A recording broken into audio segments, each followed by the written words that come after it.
जातियां क्यों बनाई गई थी? उत्तर दो, बताओ। जातियां बनाई गई थी व्यवस्था के लिए। कौन सी व्यवस्था? ये देश व्यवस्थित चले, इसके लिए 4 जातियां बनाई। जातियां मतलब क्या होता है? आम कितनी जाति के होते हैं? आम कितनी जाति के होते हैं? आम आम एक लंगड़ा आम, एक दशहरी आम, एक कलमी आम, एक चौसा आम, और आगे कौन से होते हैं? हाँ, फिर आप खुद जानती हो या जानते हो। आम तो एक ही होता है, लेकिन आम के प्रकार बहुत होते हैं। आम के कितने प्रकार होते हैं? बहुत सारे, वैरायटियां। उसी प्रकार मनुष्य अनेक प्रकार के होते हैं। मनुष्य तो एक है, ईश्वर ने तो एक ही बनाया। फिर क्या हुआ? व्यवस्था के लिए बना दिए गए। ब्राह्मण एक व्यवस्था है, क्षत्रिय एक व्यवस्था है, वैश्य एक व्यवस्था है, शूद्र एक व्यवस्था है। आपस में लड़ने के लिए भगवान ने ये नहीं बनाया कि हम आपस में लड़ें, हम बड़े हम बड़े हम बड़े हम बड़े। कोई बड़ा नहीं। जो व्यक्ति अच्छा काम करेगा वो बड़ा है, चाहे वो कोई भी। जो अच्छा काम करे वो बड़ा। तुम अच्छा काम करो तुम बड़े। तुम अच्छा पढ़ लिख जाओ, अच्छा इलाज करो, तुम अच्छे डॉक्टर बन जाओ, भैया हम तुमसे अपना इलाज करा लेते हैं। तुम अच्छे वकील हो, अच्छा काम करते हो, भैया हम तुम्हें अपना बना लेते हैं। तुम अच्छे साइंटिस्ट हो, अच्छा शोध करते हो, वैज्ञानिक हो, आओ भैया इसरो के दरवाजे तुम्हारे लिए भी खुले हैं। क्यों? जातियां बनी व्यवस्था के लिए, लेकिन समाज में कुछ लोगों ने ऊंच और नीच घुसा दिया। ये ऊंचा, ये नीचा, ये छोटा, ये बड़ा।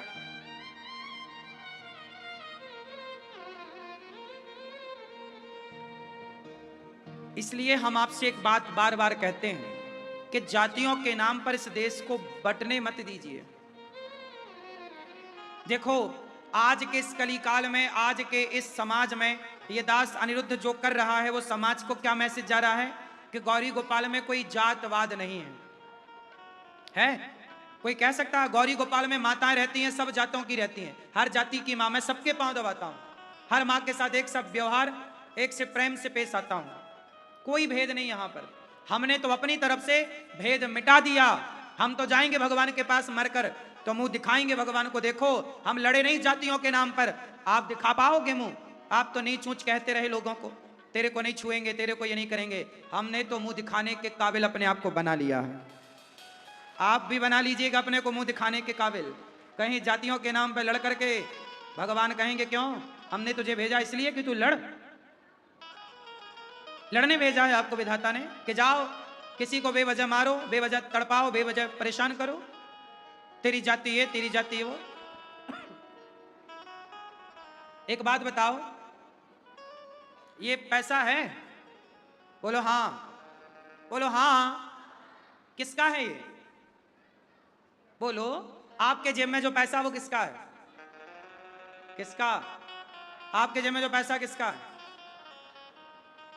आप तो कह रहे थे मेरे पैसे हैं। बयान बदल देते हो आप लोग। ये पैसा, अच्छा ये बताओ, ये 100 रुपए है, ये अभी मेरे पास आने के पहले किसी और के पास था, उनके पास के पहले उनके पास था, उनके पास के पहले उनके पास था। ये ब्राह्मण के हाथ में भी रहा होगा, क्षत्रिय के हाथ में भी रहा होगा, वैश्य के हाथ में भी रहा होगा, शूद्र के हाथ में भी रहा होगा।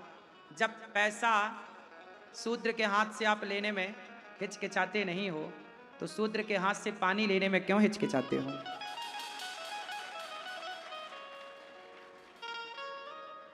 पैसे के लिए तो आपका कुछ नहीं है, और बाकी चीजों के लिए आपका बहुत कुछ खड़ा हो जाता है कि जी नहीं देखो ये और वो फला फला फला। आपका ज्ञान चक्षु खुल जाता है। सही है? ये पैसा सबके पास रह करके आया है, हाँ या ना? भेद नहीं है ना? जब पैसे से भेद नहीं है आपको, तो इंसानों से भेद क्यों करते हो भाई? जब कागज के टुकड़े में भेद नहीं है, इंसान के बनाए टुकड़े में भेद नहीं है, तो भगवान के बनाए इंसानों में भेद क्यों करते हो? समझ आई बात? इसलिए जातियों के नाम पर आपस में लड़ो मत। भरत जी ने निषाद जी को गले लगाया। हम सब एक थे, एक हैं, और एक बटोगे तो कटोगे। जातियों के नाम पर जो बट गए, कट गए। तो कटना है तो बट जाओ, और नहीं कटना, अपने सामने आने वाले आतंकियों को काटना है, तो फिर संगठित रहो। संगठित रहोगे तो काटोगे, बिखर जाओगे तो कट जाओगे। हाँ या ना? संगठन है। आतंकी आए आपकी बहन बेटियों की ओर। झांसी की रानी ने क्या किया? आने वाले अंग्रेजों को जो सामने आया काटती चली गई। शिवाजी क्या करते? काटते चले गए। महाराणा प्रताप ने क्या किया? काटते चले गए। रानी दुर्गावती ने क्या किया? काटती चली गई। फिर बिखर गए, बट गए तो कट गए।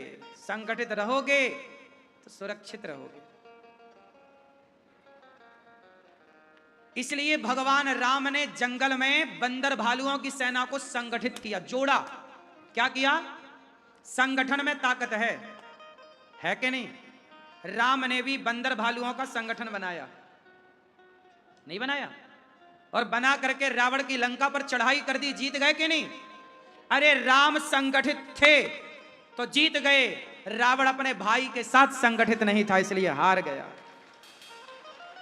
संगठित रहो सनातनियों तो जीत जाओगे, वरना लंकापति हार गया बटने से।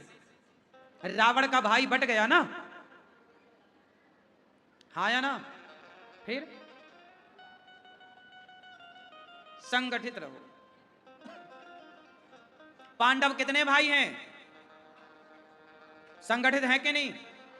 पांचों संगठित रहे तो क्या हुआ? 100 कौरवों को हरा दिया। ये ताकत किसकी थी? संगठन की। किसकी ताकत है? बोलो। इसलिए सनातनियों, हिंदुओं, संगठित रहो, संगठन में रहो।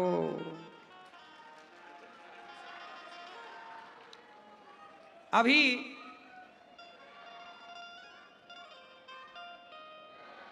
जातियों के नाम पे बटना बंद करो, मिलजुल के रहो।